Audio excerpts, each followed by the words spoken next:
लीजिए सुनिए, देवकीनंदन खत्री के लिखे उपन्यास चंद्रकांता के पहले भाग का 21वां बयान मेरी यानी समीर गोस्वामी की आवाज में। दूसरे दिन महाराज जयसिंह दरबार में बैठे हरदयाल सिंह से तेज सिंह का हाल पूछ रहे थे कि अभी तक पता लगा या नहीं, कि इतने में सामने से तेज सिंह एक बड़ा भारी गट्ठर पीठ पर लादे हुए आ पहुंचे। गठरी तो दरबार के बीच में रख दी और झुककर महाराज को सलाम किया। महाराज जयसिंह तेज सिंह को देखकर बहुत खुश हुए और बैठने का इशारा किया। जब तेज सिंह बैठ गए तो महाराज ने पूछा, क्यों जी, इतने दिन कहाँ रहे और ये क्या लाए हो? तुम्हारे लिए हम लोगों को बड़ी परेशानी रही। दीवान जीत सिंह भी बहुत घबराए होंगे, क्योंकि हमने वहां भी तलाश करवाया था। तेज सिंह ने अर्ज किया, महाराज, ताबेदार दुश्मनों के हाथ फंस गया था। अब हुजूर के इकबाल से छूट आया है, बल्कि आते दफे चुनार के दो अय्यारों को भी जो वहां थे लेता आया है। महाराज ये सुनकर बहुत खुश हुए और अपने हाथ का कीमती कड़ा तेज सिंह को इनाम देकर कहा, यहां भी दो अय्यारों को महल में चंपा ने गिरफ्तार किया जो कैद किए गए हैं। इनको भी वहीं भेज देना चाहिए। ये कहकर हरदयाल सिंह की तरफ देखा। उन्होंने प्यादों को गठरी खोलने का हुक्म दिया। प्यादों ने गठरी खोली। तेज सिंह ने उन दोनों को होशियार किया और प्यादों ने उनको ले जाकर उसी जेल में बंद कर दिया जिसमें रामनारायण और पन्नालाल थे। तेज सिंह ने महाराज से अर्ज किया, मेरे गिरफ्तार होने से नौगढ़ में सब कोई परेशान होंगे। अगर इजाजत हो तो मैं जाकर सभी से मिला हूं। महाराज ने कहा, हाँ जरूर, तुमको वहां जाना चाहिए। जाओ, मगर जल्दी वापस चले आना। इसके बाद महाराज ने हरदयाल सिंह को हुक्म दिया, तुम भी मेरी तरफ से तोहफा लेकर तेज सिंह के साथ नौगढ़ जाओ। बहुत अच्छा कहके हरदयाल सिंह ने तोहफे का सामान तैयार किया और कुछ आदमी संग ले तेज सिंह के साथ नौगढ़ रवाना हुए। चपला जब महल में पहुंची तो उसको देखते ही चंद्रकांता ने खुश होकर उसे गले लगा लिया और थोड़ी देर बाद हाल पूछने लगी। चपला ने अपना पूरा हाल खुलासा तौर पर बयान किया। थोड़ी देर तक चपला और चंद्रकांता में चुहल होती रही। कुमारी ने चंपा की चालाकी का हाल बयान करके कहा कि तुम्हारी शागिर्दिन ने भी दो अय्यारों को गिरफ्तार किया है। ये सुनकर चपला बहुत खुश हुई और चंपा को, जो उसी जगह मौजूद थी, गले लगाकर बहुत शाबाशी दी।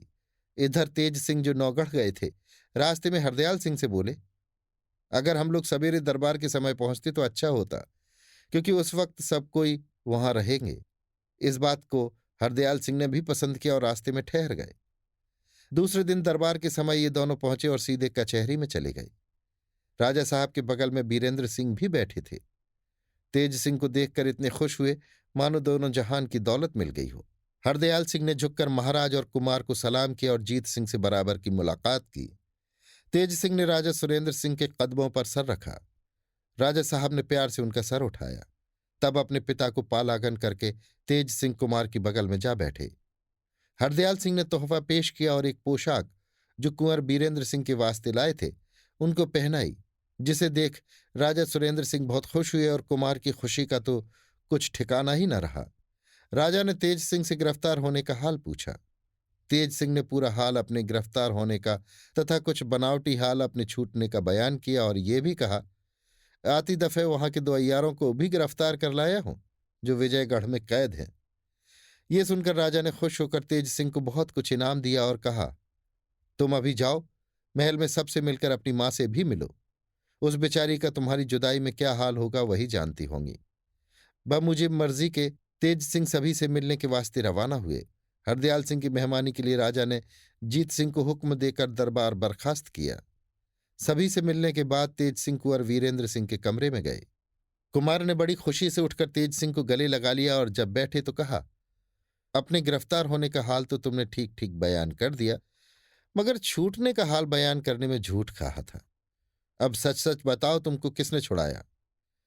तेज सिंह ने चपला की बड़ी तारीफ की और उसकी मदद से अपने छूटने का सच्चा सच्चा हाल कह दिया। कुमार ने कहा, मुबारक हो। तेज सिंह बोले, पहले आपको मैं मुबारकबाद दे लूंगा, तब कहीं ये नौबत पहुंचेगी कि आप मुझे मुबारकबाद दें।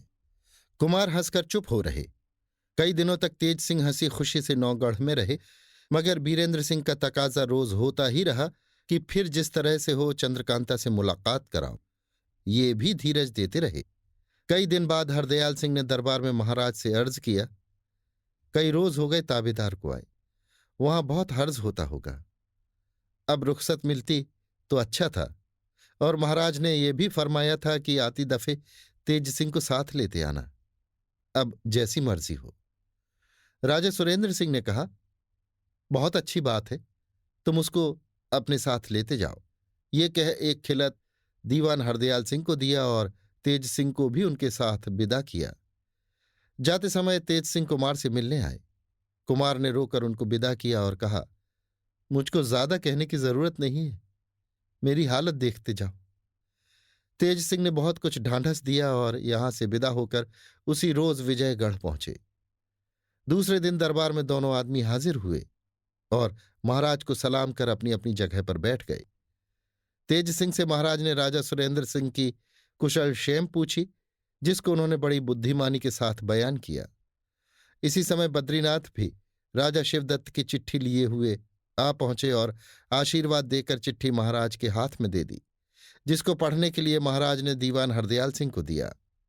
खत पढ़ते पढ़ते हरदयाल सिंह का चेहरा मारे गुस्से के लाल हो गया। महाराज और तेज सिंह हरदयाल सिंह के मुंह की तरफ देख रहे थे। उसकी रंगत देखकर समझ गए कि खत में कुछ बेअदबी की बातें लिखी हैं।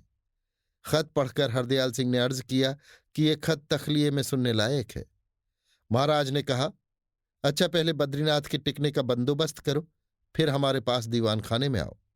तेज सिंह को भी साथ लेते आना। महाराज ने दरबार बर्खास्त कर दिया और महल में चले गए। दीवान हरदयाल सिंह पंडित बद्रीनाथ के रहने और जरूरी सामानों का इंतजाम कर तेज सिंह को अपने साथ ले कोर्ट में महाराज के पास गए और सलाम करके बैठ गए। महाराज ने शिवदत्त का खत सुनाने के लिए हुक्म दिया। हरदयाल सिंह ने खत को महाराज के सामने ले जाकर अर्ज किया कि अगर सरकार खुद पढ़ लेते तो अच्छा था। महाराज ने खत पढ़ा। पढ़ते ही आंखें मारे गुस्से की सुर्ख हो गई। खत फाड़कर फेंक दिया और कहा, बद्रीनाथ से कह दो कि इस खत का जवाब यही है कि यहां से चला जाए। इसके बाद थोड़ी देर तक महाराज कुछ सोचते रहे। तब रंज भरी धीमी आवाज में बोले, क्रूर के चुनार चले जाने ही से हमने सोच लिया था कि जहां तक बनेगा वो आग लगाने से न चूकेगा, और आखिर वही हुआ। खैर, मेरे जीते जी तो उसकी मुराद पूरी न होगी। साथ ही आप लोगों को भी अब पूरा पूरा बंदोबस्त रखना चाहिए। तेज सिंह ने हाथ जोड़कर अर्ज किया, इसमें कोई शक नहीं कि शिवदत्त अब जरूर फौज लेकर चढ़ा आवेगा। इसलिए हम लोगों को भी मुनासिब है कि अपनी फौज का इंतजाम और लड़ाई का सामान पहले से कर रखें। यूं तो शिवदत्त की नीयत तभी मालूम हो गई थी जब उसने अय्यारों को भेजा था, पर अब तो कोई शक ही न रहा। महाराज ने कहा, मैं इस बात को खूब जानता हूं कि शिवदत्त के पास 30,000 फौज है और हमारे पास सिर्फ 10,000, मगर क्या मैं डर जाऊंगा? तेज सिंह ने कहा, 10,000 फौज महाराज की और 5,000 हमारे सरकार की, 15,000 हो गई। ऐसे गीदड़ के मारने को इतनी फौज काफी है। अब महाराज दीवान साहब को एक खत देकर मेरे साथ नौगढ़ भेजें। मैं जाकर तमाम फौज ले आता हूं। बल्कि महाराज की राय हो तो कुंवर बीरेंद्र सिंह को भी बुला लें और फौज का इंतजाम उनके हवाले करें। फिर देखिए क्या कैफियत होती है। दीवान हरदयाल सिंह बोले, कृपानाथ, इस राय को तो मैं भी पसंद करता हूं। महाराज ने कहा, सो तो ठीक है, मगर बीरेंद्र सिंह को अभी लड़ाई का काम सुपुर्द करने को जी नहीं चाहता। चाहे वो इस फन में होशियार हो, मगर क्या हुआ, जैसा सुरेंद्र सिंह का लड़का वैसा मेरा। मैं कैसे उसको लड़ने के लिए कहूंगा, और सुरेंद्र सिंह भी इस बात को कब मंजूर करेंगे? तेज सिंह ने जवाब दिया, महाराज, इस बात की तरफ जरा भी ख्याल न करें। ऐसा नहीं हो सकता कि महाराज तो लड़ाई पर जाएं और बीरेंद्र सिंह घर बैठे आराम करें। उनका दिल कभी न मानेगा। राजा सुरेंद्र सिंह भी वीर हैं, कुछ कायर नहीं। बीरेंद्र सिंह को घर में बैठने न देंगे, बल्कि खुद भी मैदान में बढ़कर लड़ें तो ताज्जुब नहीं। महाराज जयसिंह तेज सिंह की बात सुनकर बहुत खुश हुए और दीवान हरदयाल सिंह को हुक्म दिया कि तुम राजा सुरेंद्र सिंह को शिवदत्त की गुस्ताखी का हाल और जो कुछ हमने उसका जवाब दिया है वो भी लिखो और पूछो कि आपकी क्या राय है। इस बात का जवाब आ ले तो फिर जैसा होगा किया जाएगा, और खत भी तुम ही लेकर जाओ और कल ही लौट आओ, क्योंकि अब देरी करने का मौका नहीं है। हरदयाल सिंह ने बामूजिब हुक्म के खत लिखा और महाराज ने उस पर मोहर करके उसी वक्त दीवान हरदयाल सिंह को विदा कर दिया। दीवान साहब महाराज से विदा होकर नौगढ़ की तरफ रवाना हुए।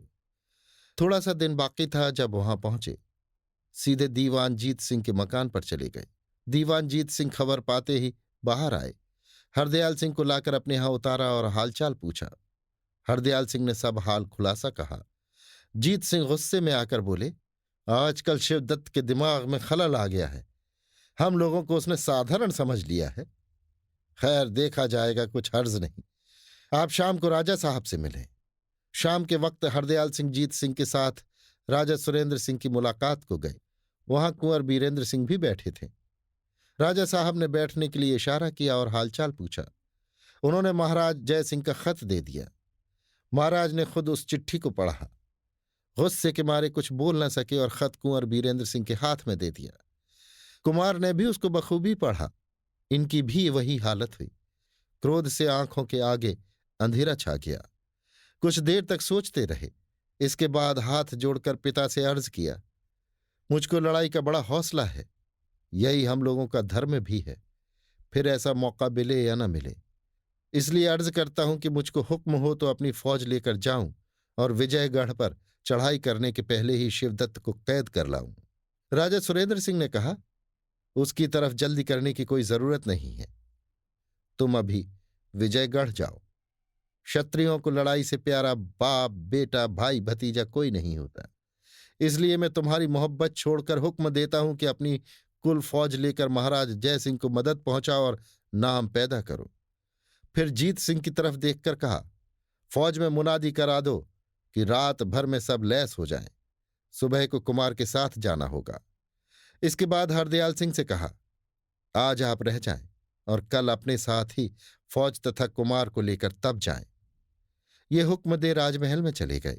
जीत सिंह दीवान हरदयाल सिंह को साथ लेकर घर गए और कुमार अपने कमरे में जाकर लड़ाई का सामान ठीक करने लगे। चंद्रकांता को देखने और लड़ाई पर चलने की खुशी में रात किधर गई कुछ मालूम ही न हुआ।